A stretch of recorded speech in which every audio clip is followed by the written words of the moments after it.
안녕하세요. DJ 라니입니다. 오늘의 사연 시작해 보겠습니다. 안녕하세요. 저는 30대 초반 진승현이라고 해요.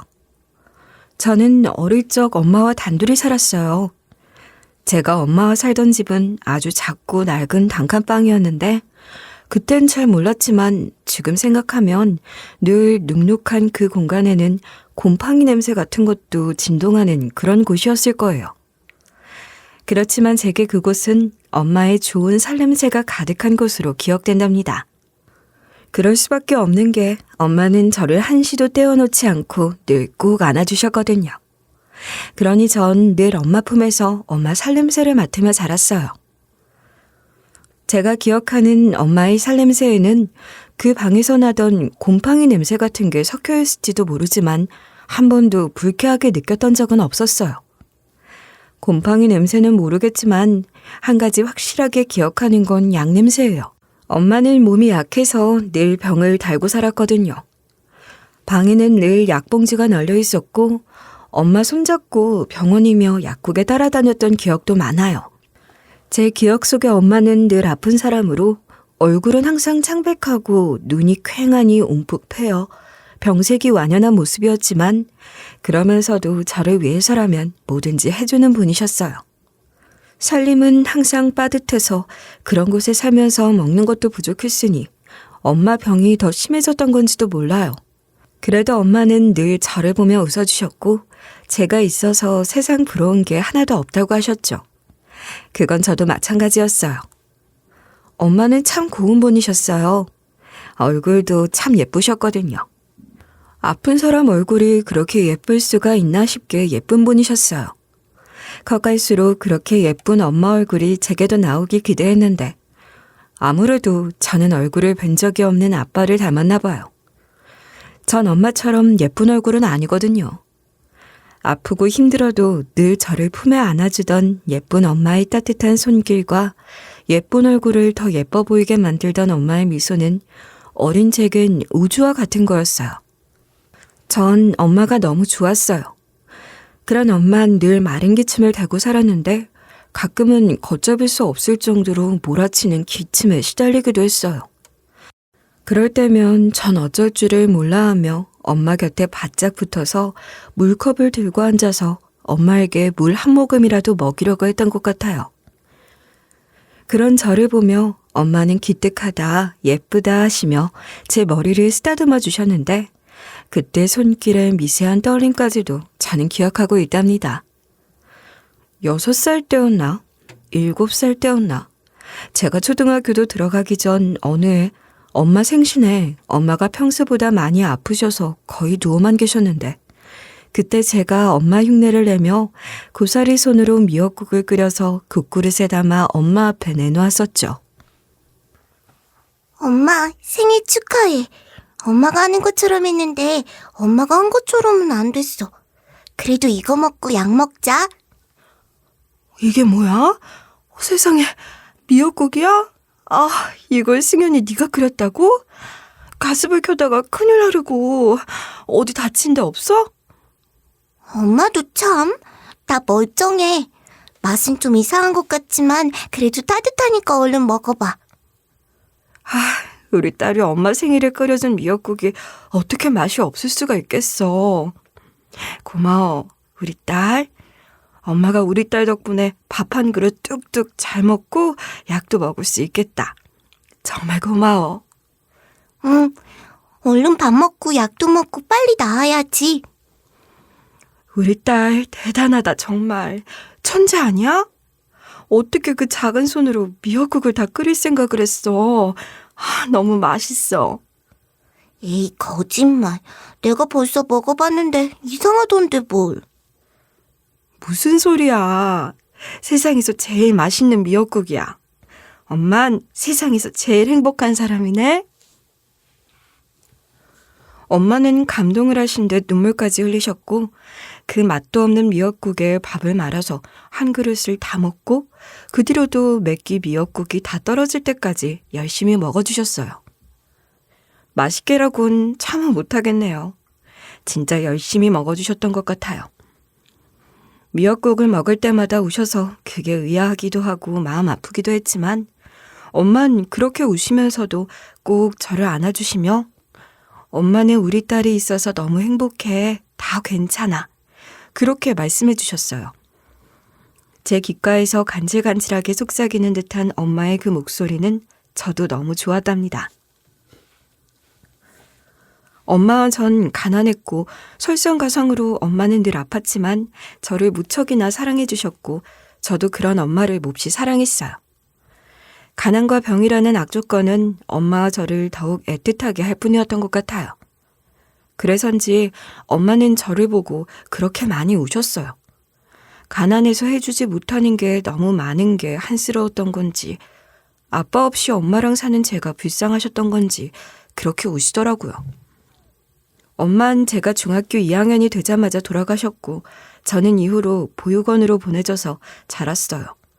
엄마랑 살 때도 워낙 가난했으니 보육원 생활이 그리 힘들진 않았던 것 같아요.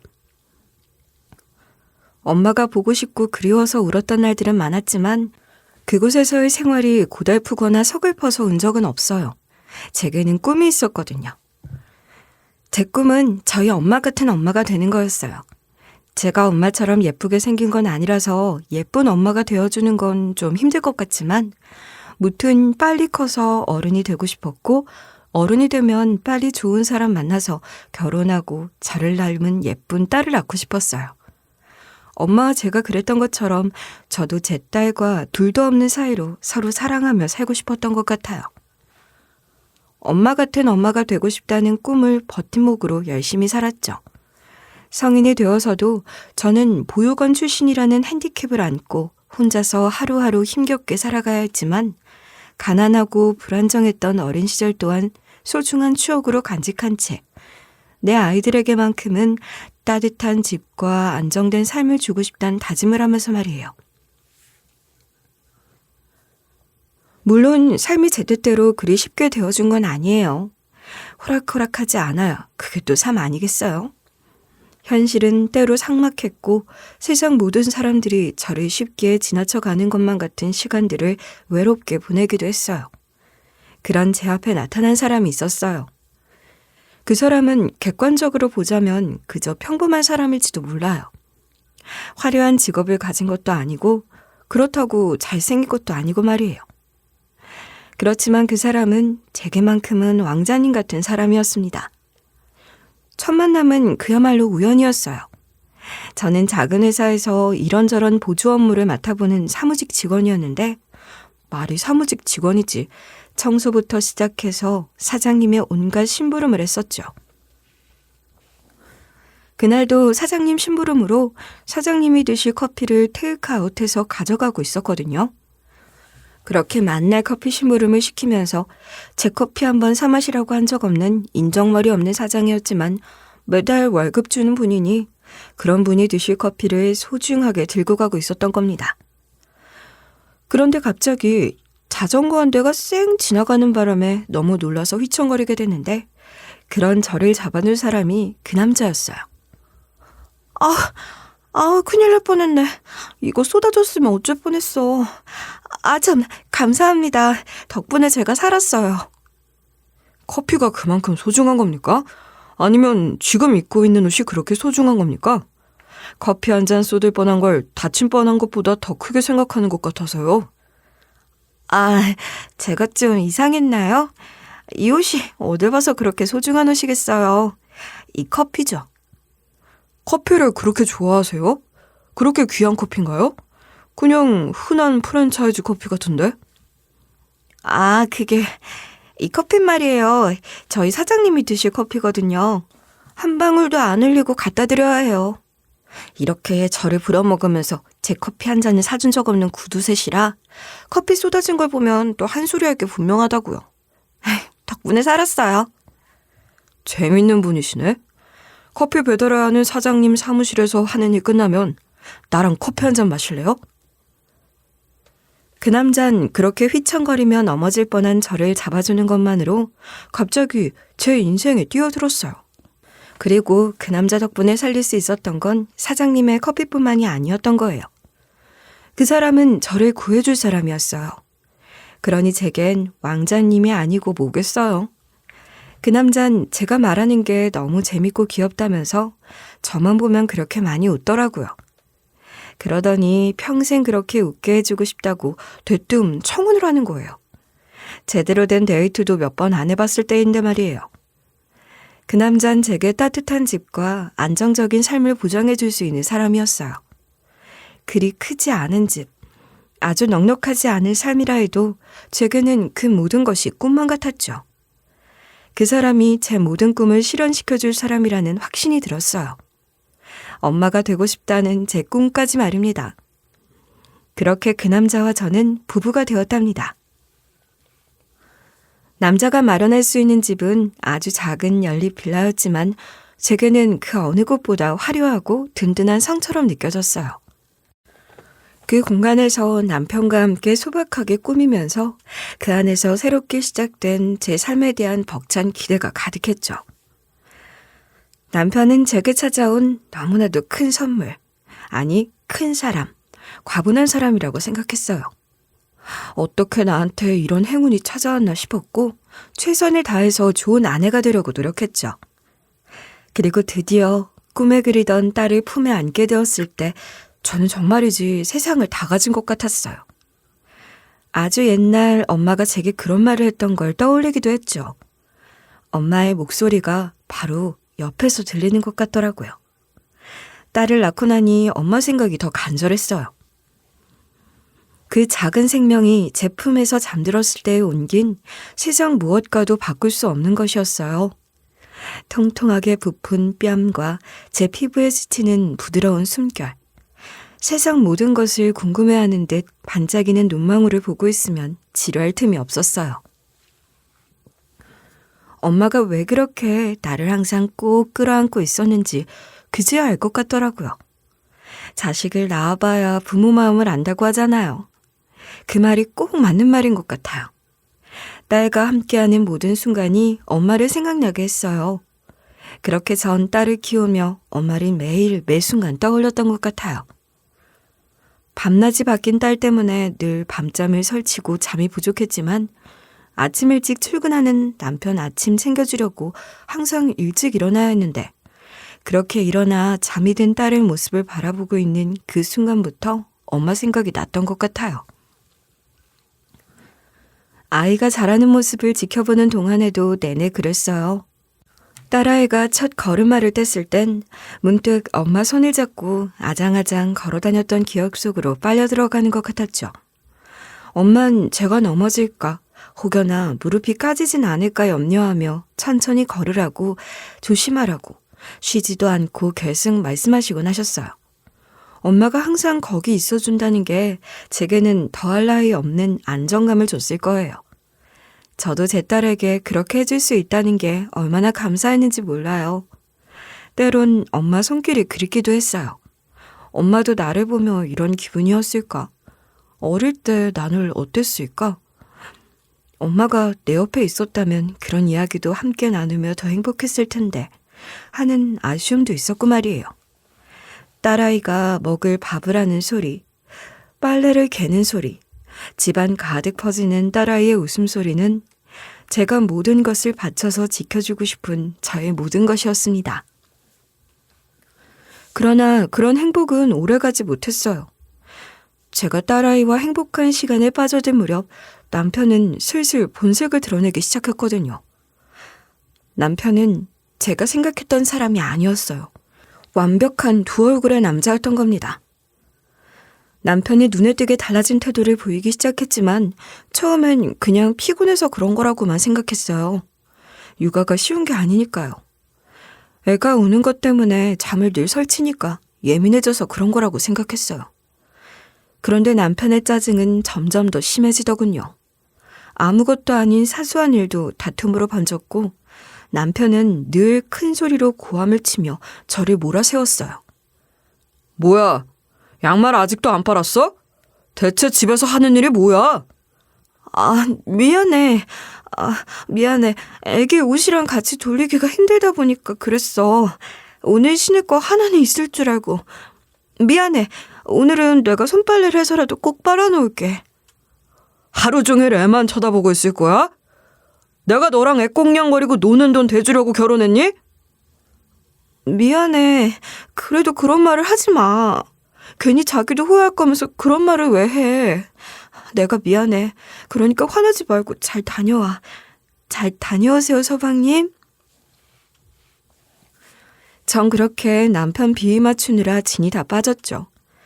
그래도 가족을 먹여 살리느라 고생하는 남편이 안쓰러운 마음이 컸으니까 저도 힘들었지만 남편을 더 먼저 생각하려고 노력했던 거예요. 그런데 실상은 그게 아니었던 겁니다. 남편은 성실한 사람도 아니었고 제게 약속했던 그 모든 것, 따뜻한 집과 안정적인 삶, 그 모든 것이 빚이었던 거예요. 제가 저만의 굳건한 성이라 생각했던 행복한 우리 집은 빚더미 위에 세워진 모래성 같은 것이었습니다.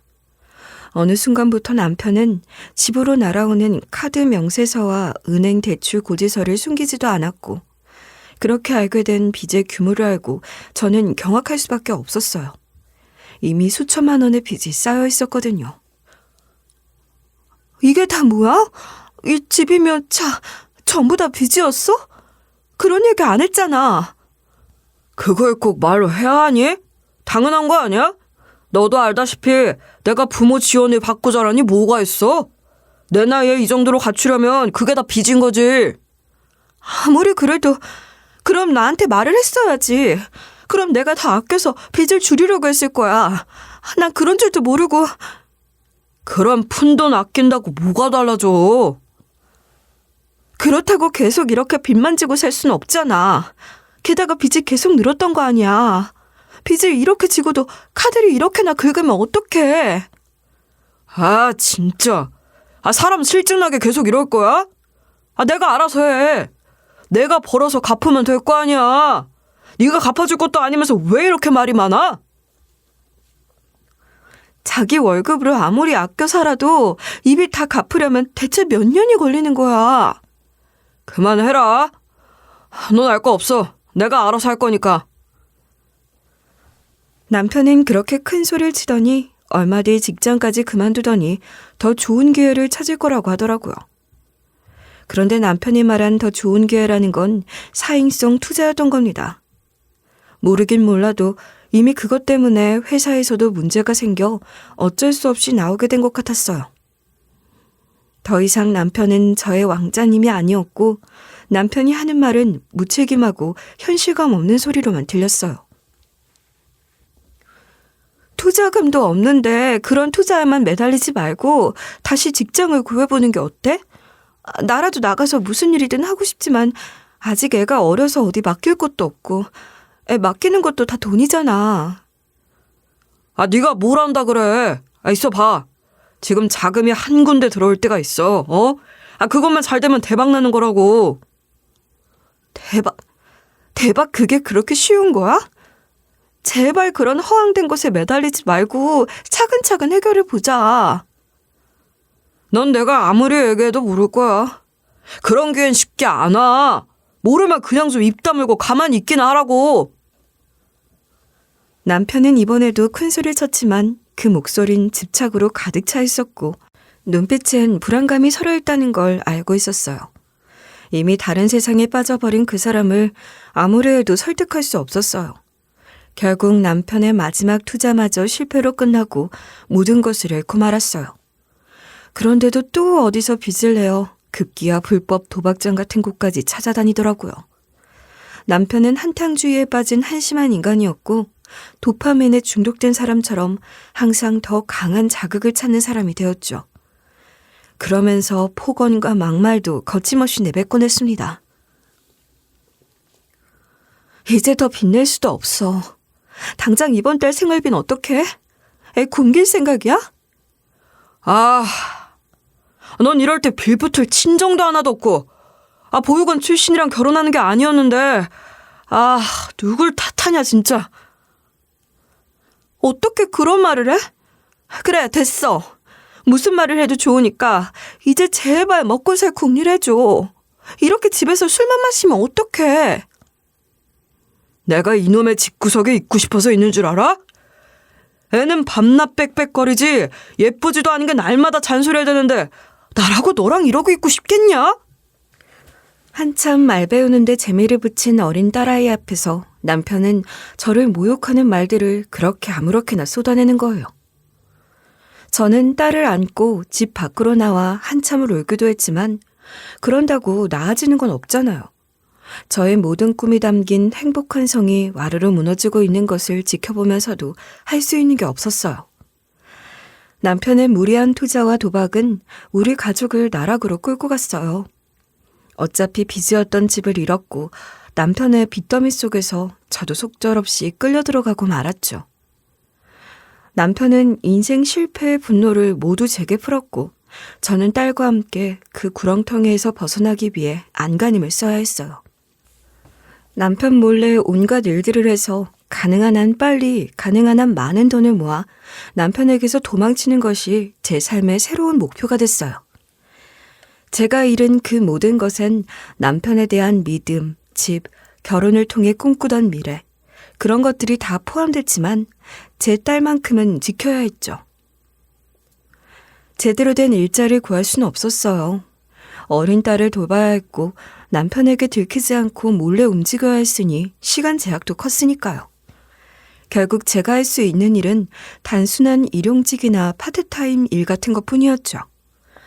처음 시작한 일은 새벽 배송이었어요. 그나마 아이가 이제는 밤에 자고 아침에 일어나는 생활을 하니 꿈이라도 꿀 수 있었던 일입니다. 새벽에 물류창고에 나가 물건을 분류하는 일을 밤새도록 하는 거였어요. 실내라고도 할 수 없고 실외라고도 할 수 없는 물류창고는 겨울엔 미치도록 춥고 여름엔 또 미치도록 더웠지만 그곳에서 묵묵히 박스를 옮겼고 어떨 때는 그 일을 마치고 나오자마자 인근 식당에서 설거지 일을 하기도 했어요. 새벽 일이 익숙하지 않았을 때 일을 마치고 나오니 너무 허기가 져서 근처 식당에 들어가서 국밥 한 그릇을 먹은 적이 있는데 주방 이모를 구한다고 붙여놓은 걸 봤거든요. 밤새 무거운 박스들을 밀고 당기고 하느라 허리는 끊어질 것 같고 손목도 시큰거렸고 무엇보다 너무 졸렸지만 한 푼이라도 더 벌어보겠다고 식당 설거지통에 손을 담궜죠. 손끝이 부르트고 물집이 생기기도 했지만 그런 상처들이 다 돈으로 돌아온다는 생각을 하면 아무렇지도 않았어요. 밤에 하는 일만으로는 한계가 있다 싶었는데 파트타임 도우미 일을 소개받고 할 수 있게 된 거예요. 낮에 일을 하려면 아이 맡길 곳이 없었으니 아이를 데려가도 좋다고 하는 집을 골라다녔는데 그런 곳 중에서도 일당을 많이 쳐주는 고급 주택가의 높은 분들 집에 많이 다녔어요. 제가 젊고 일도 열심히 했으니 그런 절 고정적으로 찾아주시는 분들도 생기더라고요. 그런 대다단 집에선 보통 북박이로 근무하는 입주 도우미를 따로 두고 필요에 따라 그때그때 필요한 보충 인력으로 저 같은 사람을 불러다 쓸 때가 많은 것 같던데 정말 감사한 일이지 뭐예요. 딱 저 같은 사람을 위한 일 같았거든요. 그런 집에 가면 저는 딸아이를 주방에 딸린 뒷방에 두고 일을 할 수 있었어요. 그날도 그런 일자리가 잡혀 딸아이를 데리고 갔답니다. 저를 자주 찾아주시는 어느 사모님께서 소개를 해주신 자리였어요. 그러니 소개해주신 분을 생각해서라도 저 잘해야지 싶었고 여기서도 저를 좋게 봐주셔서 또 불러주시면 좋겠다고 생각했죠. 전 어떻게든 돈을 많이 벌어야 한다는 생각밖에 없었으니까요. 주방에 딸린 뒷방에 딸아이 두어도 된다는 허락까지 받았겠다. 저는 딸아이와 함께 성북동 으리으리한 저택을 찾아갔어요. 차 없이는 가는 길이 험난하기만 한 동네였어요. 그렇다고 돈 아깝게 택시를 타고 갈 수도 없고 어린 딸을 달래가며 오르막을 올라가 도착한 곳은 어느 회장님 댁이라고 하더라고요. 드디어 메모해 간 주소지에 도착했는데 입이 떡 벌어지게 큰 대문에서부터 압도당했지 뭐예요. 그동안에도 부잣집이라고 하는 집들에 덜어 다녔는데 성북동 그 저택은 제가 다녀본 그 어떤 부잣집보다도 대단해 보였어요. 오르막을 오르느라 가뜩이나 숨이 턱에 차는데 그 엄청난 규모에 너무 놀라 숨이 턱턱 막히는 것 같았죠. 드라마에 나오는 웬만한 회장님 댁보다 훨씬 더 좋아 보였어요. 건물이 한눈에 들어오지도 않아 3층인지 4층인지도 모르겠지만 하여간 엄청나다는 것만은 확실했어요. 대문을 열어줘서 안으로 들어가니 자갈이 쫙 깔린 진입로가 끝도 없이 아득하게 펼쳐지더라고요.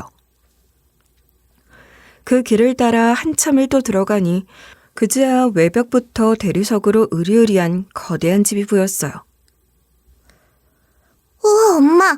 오늘은 여기서 일하는 거야? 공주님 사는 손 같아. 그렇지? 엄마도 이런 집 처음 와봐. 우리 딸, 오늘도 여기서 조용히 잘 놀 수 있지? 그럼 걱정 마. 색연필도 다 챙겨왔잖아.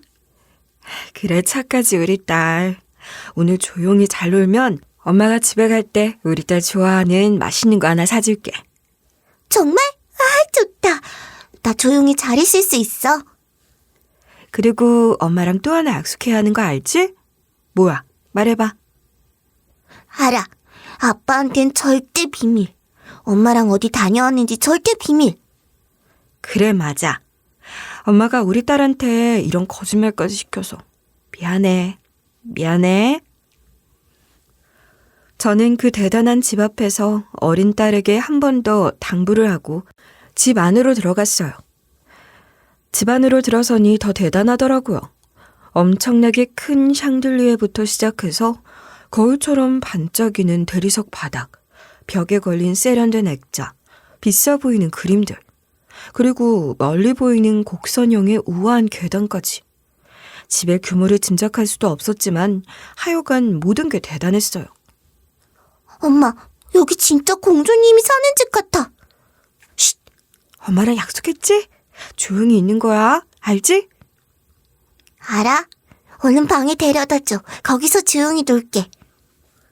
저는 단정한 유니폼을 입은 집사의 안내를 받아 주방으로 갔고 그곳에서 다시 그 주방 책임자인 김 과장이란 분을 만났어요. 도우미들도 다들 무슨 과장 어쩌고 그렇게 부르는 것도 최근 참 어색하기만 했지만 그래도 뭔가 그렇게 호칭을 만들어 놓으니 부르긴 좋더라고요. 김 과장이란 분의 도움으로 딸아이를 뒷방에 데려다 줬어요. 아주 작은 방이었지만 창문도 있고 창문 너머로 정원의 저택도 보이는 곳이라 너무 좋더라고요. 한결 가벼워진 마음으로 다시 주방으로 갔더니 이 집 사모님이 부르신다고 해서 도우미들 다 같이 거실로 나갔죠. 그 댁 사모님을 보자마자 저는 또 할 말을 잃었답니다. 그렇게 고급스럽고 단정할 수가 없었거든요. 나이를 가늠할 수 없는 모습. 어찌 보면 아주 젊은 것 같기도 하고 또 어찌 보면 꽤 나이가 있어 보이기도 하는 그런 모습이었는데 어느 한 곳이라도 빈틈을 허용하지 않겠다는 듯한 옷차림이 인상적이었어요. 목 끝까지 올라오는 블라우스와 발목까지 늘어진 스커트는 흡사 갑옷처럼 보이기도 했어요. 그렇게 꽁꽁 싸매고 속으로 어떤 모습을 감추고 있는 분일까 그런 생각도 잠깐 했을 정도로 말이에요. 그날 그 댁엔 저를 포함해 총 3명의 도우미가 나와 있었는데 얼핏 보긴 했지만 준비된 식자재도 모두 엄청나게 좋은 것 같더라고요. 무슨 중요한 행사가 있는 것인지 제가 할 일은 무엇인지 그 사모님이 설명을 해주길 기다리는데 어쩐지 숨소리마저 조심스러웠던 것 같아요. 와주셔서 고마워요.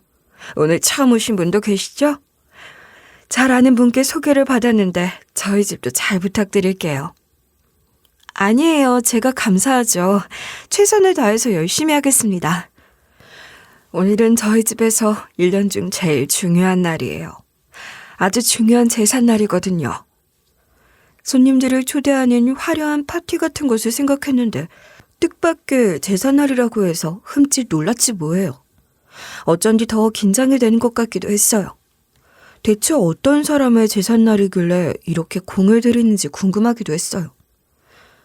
뭐 엄청난 재벌집은 그러는지 모르겠지만 제가 다녀본 어지간한 부잣집들에서 제삿날이라고 도우미를 몇몇씩이나 부르는 건 못 봤어요. 저도 몇 번 제사상을 차려본 적이 있지만 이 정도 규모로 제사를 지낸다는 건 처음이었어요. 엄청나게 뼈대에 있는 유교 집안인 건가? 그런 집은 보통 사모님들이 한복을 입고 계시던데. 저 혼자 별별 생각을 다 했던 것 같아요. 오늘이 제 딸 기일이에요. 정말 중요한 날이니까 최선을 다해주세요.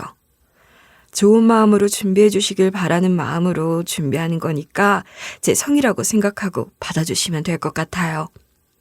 이건 1급과는 별개로 드리는 거니까 걱정 마시고요. 어머나, 감사합니다. 이런 것까지 챙겨주시고. 네, 마음으로 준비할게요. 음식이라는 게 늘 마음으로 해야 하는 거지만 제사 음식만큼 그게 중요한 것도 없다고 생각해요. 잘 부탁드립니다. 저를 제외한 다른 도우미들은 이 댁에 온 것도 또 그런 보너스를 받는 것도 익숙한 데 보였지만 저는 그저 신기하기만 했어요. 주방으로 돌아와서 봉투를 실적 열어보니 글쎄 100만 원이나 들어있는 게 아니겠어요. 그야말로 입이 떡 벌어지더라고요. 김 과장님, 봉투가 잘못 들어온 걸까요? 돈이 너무 많은데요? 100만 원 들어있을 거예요. 늘 그렇게 하시는 거니까 놀랄 것 없이 넣어두면 돼요. 아니, 무슨 보너스를 이렇게 많이... 혹시 이 돈으로 장을 보란 건가요? 그럴 리가. 장은 이미 다 봐놨으니 그 돈은 그냥 온전히 챙기면 된다고요. 세상에, 아니 대체 어떤 딸이었길래 제사를 이렇게나 극진하게 지내시는 거래요? 그게 참 말하자면 가슴 아픈 사연이지. 아주 어릴 때 잃은 딸이거든요. 저런... 저도 딸 키우는 입장으로 남일 같지가 않네요. 참, 그러고 보니 승현 씨 딸이랑 비슷한 나이일 때 죽었을 거예요. 아마 안타까운 일이지. 어머 세상에, 어쩌다. 이렇게 대단한 집에도 그런 슬픈 사연이 있다니 참... 사람 사는 게 돈도 다가 아니고 어렵다 싶네요. 왜 아니에요. 하여간 오늘 잘 부탁합니다. 손끝이 아무지단 소리를 들어서 기대가 커요. 네, 뭐든지 시켜주시면 열심히 할게요. 무엇보다 네, 정말 좋은 마음으로 할게요. 마음이 너무 안 좋네요. 아직 어려서 그런가 감수성이 참 풍부하네. 그래요. 뭐가 됐든 좋은 마음으로 잘 부탁해요. 그러고 보니 다들 처음이 아니라 그런지 그 댁 사모님의 이야기를 듣고 그렇게 마음 아파하는 건 저뿐인 것 같더라고요. 다 떠나서 그렇게 큰 돈을 받았으니 누군지도 모르지만 안타까운 어린 생명을 기리는 마음으로 경건하게 음식 준비를 했어요. 음식 준비가 끝나고 제사상이 차려지기 시작했고 저도 김 과장 지시에 따라 거실로 음식들을 나르기 시작했죠. 이렇게 부잣집에서 태어나 어떻게 그렇게 일찍 세상을 떠난 것인지 그 귀한 딸 얼굴이 궁금하다는 생각도 들었는데 제사상에 영정사진이 놓여있더라고요. 그런데 그 사진을 보고 너무 놀라 들고 있던 음식 담긴 쟁반을 떨어뜨리는 사고를 치고 만 거예요. 거울처럼 반짝이는 대리석 바닥에 그걸 떨어뜨렸으니 어찌나 요란한 소리를 내던지 주방에서 도우미들이 다 튀어나오고 사모님의 회장님으로 보이는 분까지 다 달려오시는 바람에 식은땀이 났어요. 아니 그보다 그게 문제가 아니었어요. 승현 씨, 조심 좀 하지. 보기보다 조심성이 없는 거야? 김 과장님, 괜찮아요. 그러실 거 없어요. 낯설어서 그런 거예요. 괜찮아요? 다치진 않았어요? 아니, 이게 문제가 아니라, 그러니까 사모님. 승현 씨, 왜 그래? 이 사람 너무 얼어버렸나? 이리 들어와봐. 아니, 잠시만요. 저 사모님께 드릴 말씀이 있어요. 그래요. 얘기해요. 무슨 일이에요? 얼굴이 창백해요. 어디 아픈 거 아니에요? 몸이 안 좋아요? 그게 아니라 저 사진이요. 저기 저 사진. 우리 딸 사진이에요. 저 사진 찍고 일주일도 안 돼서 사고가 났었죠. 그런데 저 사진이 왜? 저건 제 사진이에요. 제가 어렸을 때 사진이랑 똑같아요. 분명히 제 사진이에요. 네? 그게 무슨 말입니까? 네? 너무 당황스러워서 제 입으로 무슨 말이 튀어나가고 있는지도 느낌이 없었지만 그 사진은 분명 제 사진이었거든요. 제가 횡설수설하듯 그 사진이 제 사진이라고 했더니 사모님은 물론이고 회장님마저 기함하며 다리에 힘을 잃고 주저앉듯 쓰러지시는 겁니다. 두 분이 진정하시기를 기다리며 저도 제 마음을 가다듬어 했어요. 그러는 동안에도 저는 계속 그 사진을 주시했는데 아무리 봐도 그 사진은 분명 제 사진이었죠. 심지어 제가 갖고 있는 사진이기도 했던 거예요. 엄마가 늘 갖고 다니던 제 사진이었고 엄마가 돌아가신 후 제가 늘 몸에 지니고 다니던 사진이기도 했어요. 사실 엄마랑 전 먹고 사는 것도 빠듯했는데 그런 사진을 찍어서 현상까지 해서 갖고 있기가 쉽지 않잖아요. 제가 갖고 있는 제 어린 시절 사진은 그 사진이 유일했어요. 엄마의 유품이기도 한 제 사진이었던 거예요. 이게 대체 어떻게 된 일일까요? 제게는 분명 돌아가신 사랑하는 엄마가 있었는데 왜 이분들이 제 사진을 죽은 자기들 딸 사진이라고 걸어놓고 제사까지 지내고 있는 거냐 말입니다. 이렇게 멀쩡하게 살아있는 제 제사를요. 전 두 분께 제가 갖고 있던 사진을 내어놓았더니 두 분은 그 사진을 붙들고 오열하셨어요. 분명 같은 사진이었거든요. 도대체 어떻게 된 일인지 여러분들도 궁금해하실 것 같아서 두 분과 저의 기억을 조합해 내린 결론에 대해서 정리를 해볼게요. 이댁 따님, 그러니까 영정사진 속 그 아인, 유치원에도 다니지 못하는 3살 무렵 교통사고로 세상을 떠났다고 했어요. 그런데 저 역시 돌아가신 엄마로부터 저의 교통사고에 대해 들은 적이 있거든요.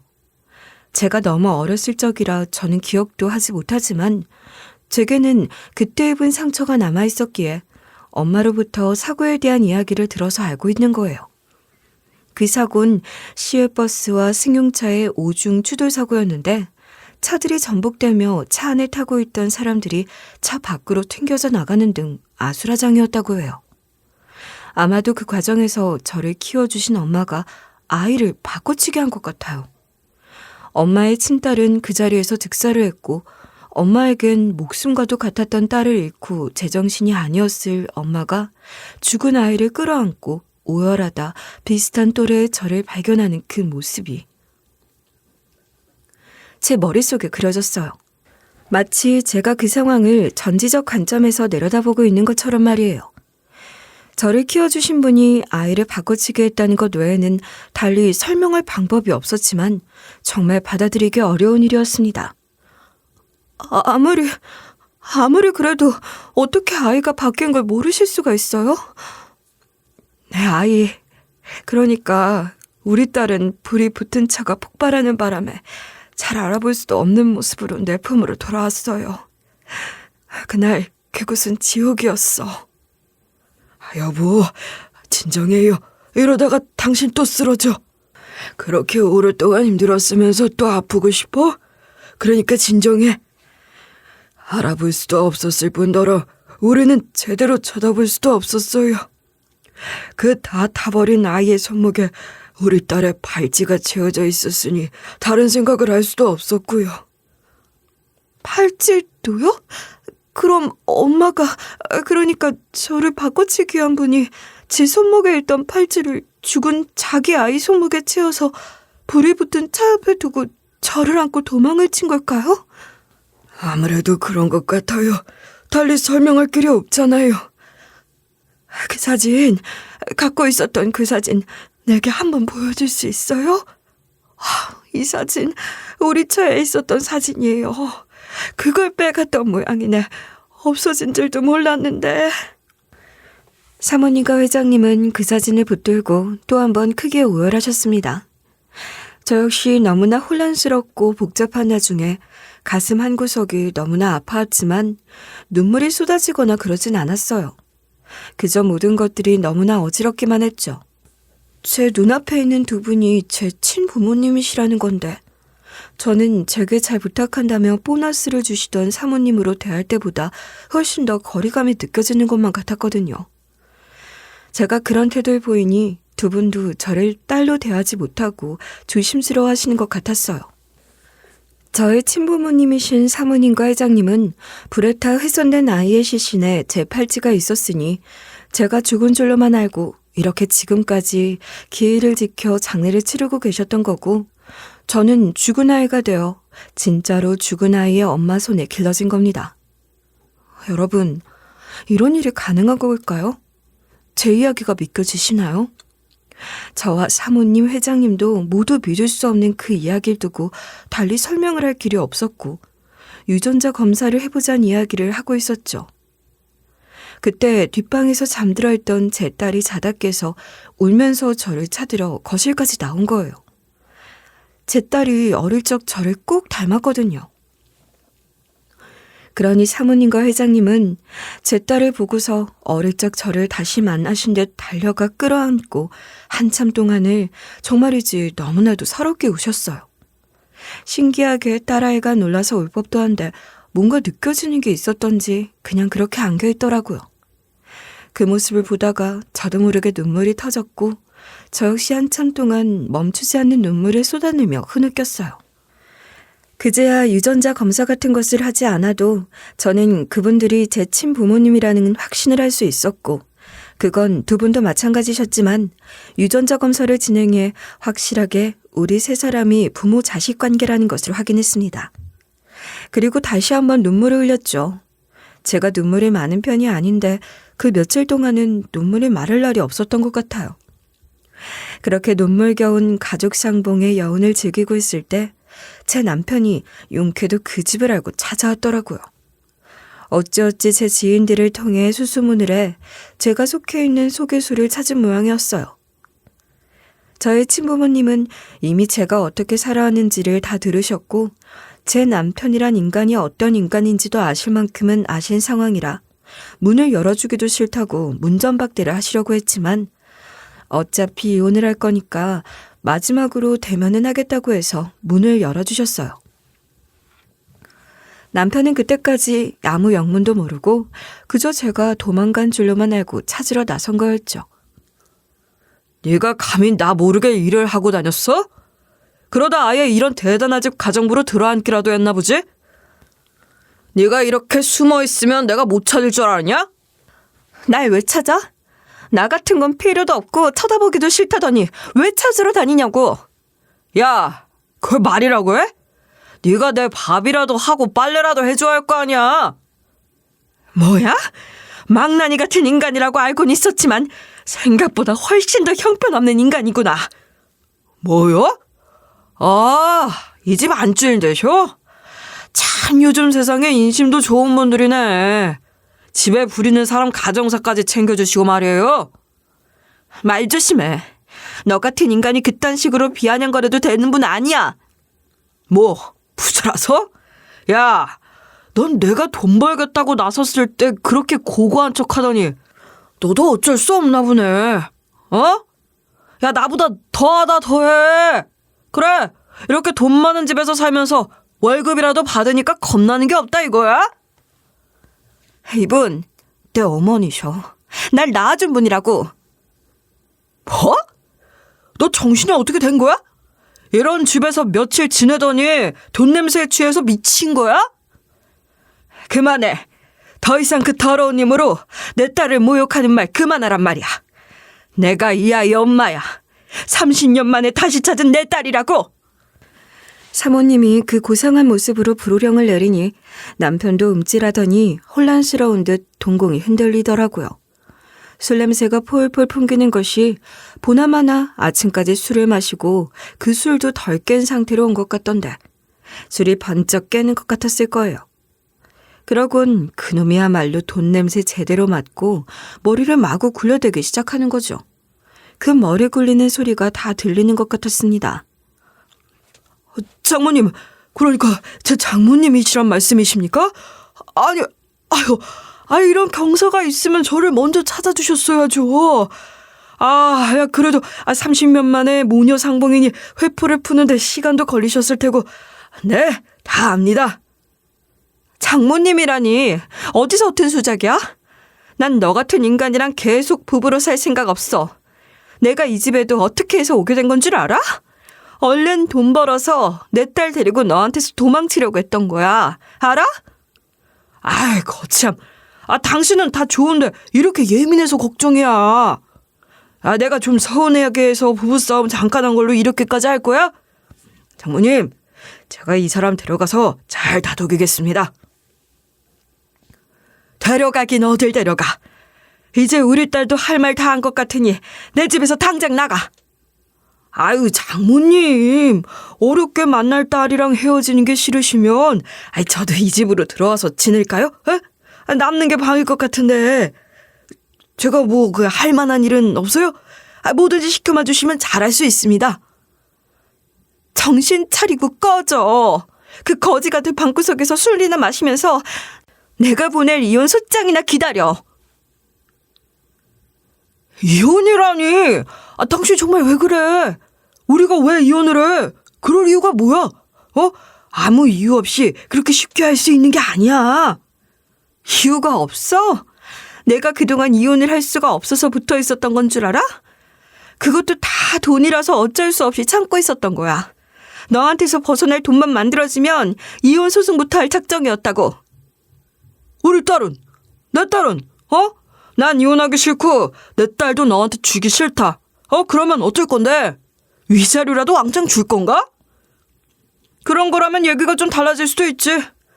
이런 부모가 있는데 그 정도는 아무것도 아니잖아? 미친. 야, 이 미친놈아. 내가 너한테 위자료를 왜 주니? 정식으로 소송해서 이혼할 거고 양육비도 받을 거야. 꺼져. 야, 너 이렇게 독한 애였니? 그래? 그러지 말고 나랑 잠깐 나가서 이야기 좀 하자. 그 손 당장 놓지 못해? 지금 바로 나가지 않으면 경찰 부를 테니까 그렇게 알아. 일 키우고 싶으면 마음대로 하라고. 남편은 사모님 기세에 눌려 찍소리도 하지 못하고 도망치듯 쫓겨났고 이혼 소송은 제가 원하는 대로 잘 마무리가 됐어요. 사실 그렇게 싱거운 소송도 없었을 겁니다. 제가 이혼할 줄을 몰라서 안 하고 있었던 게 아니니까요. 언제 해도 할 이혼. 그렇게 저의 결혼은 끝이 났어요. 왕자님인 줄 알았던 인간의 최후는 참으로 구차하기 짝이 없더군요. 끝까지 제게 찾아와 한 푼이라도 얻어보려고 애를 쓰는데 어이가 없었어요. 결국 전 그 인간 면접 교섭권까지 제안하며 완전히 끊어내버렸죠. 부모님을 다시 만나자마자 이혼 소송까지 휘몰아치듯 해치우고 이제야 겨우 평온한 일상을 보내고 있어요. 사모님, 아니 그러니까 제 친어머니는 제가 죽은 줄 알고 딸 잃은 슬픔 속에 몇 년이나 빈 껍데기처럼 지내셨다고 해요. 어린 딸을 떠나보낸 슬픔을 감당하지 못해 몸도 가누지 못할 정도로 쇠약해져서 병원 신세로 꽤 오래 지내셨다고 하더라고요. 친아버지가 일도 중단하고 어머니를 정성으로 돌본 덕분에 겨우 삶의 의지를 회복하셨다고 해요.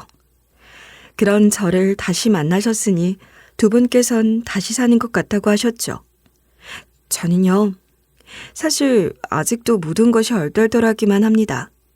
두 분이 제 친부모님이라는 것은 명백하고 저는 다시 신원이 회복되어 두 분의 호적에도 올랐어요.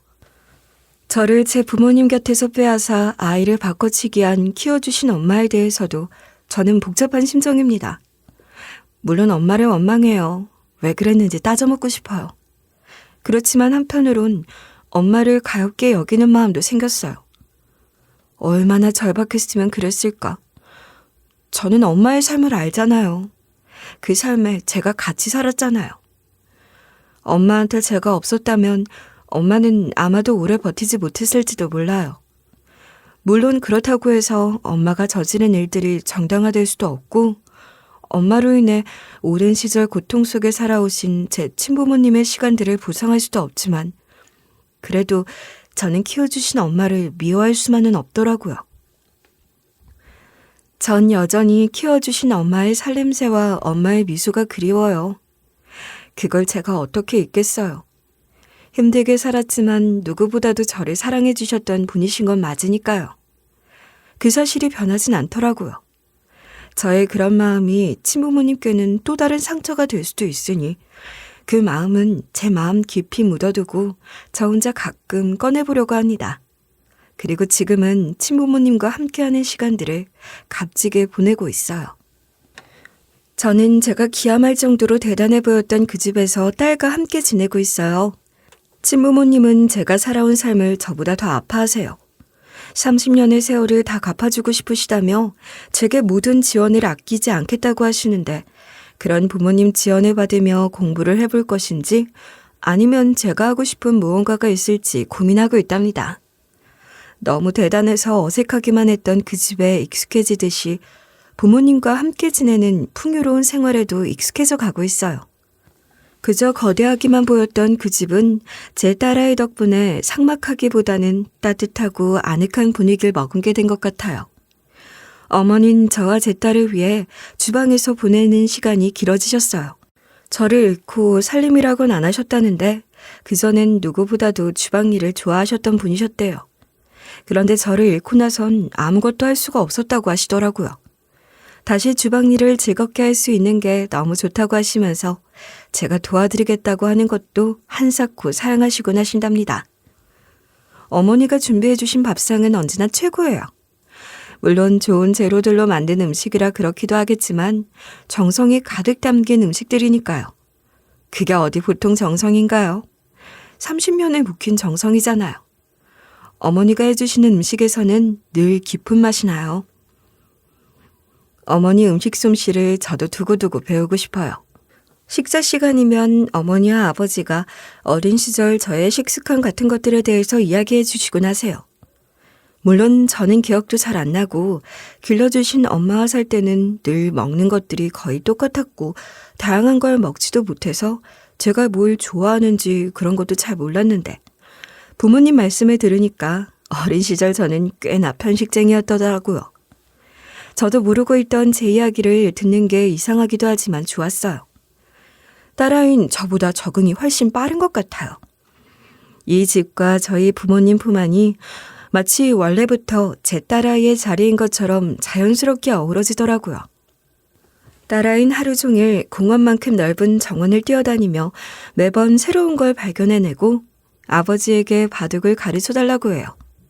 아버지는 무릎에 제 딸아이를 앉히고 환하게 웃으시는데 그 모습을 보고 있으면 저도 모르게 미소가 번진답니다. 제 딸, 그리고 어렵게 다시 만난 제 부모님과 함께 저는 새로운 제 인생의 목표를 세울 거예요. 여러분, 저의 새로운 삶을 여러분도 응원해 주실 거죠?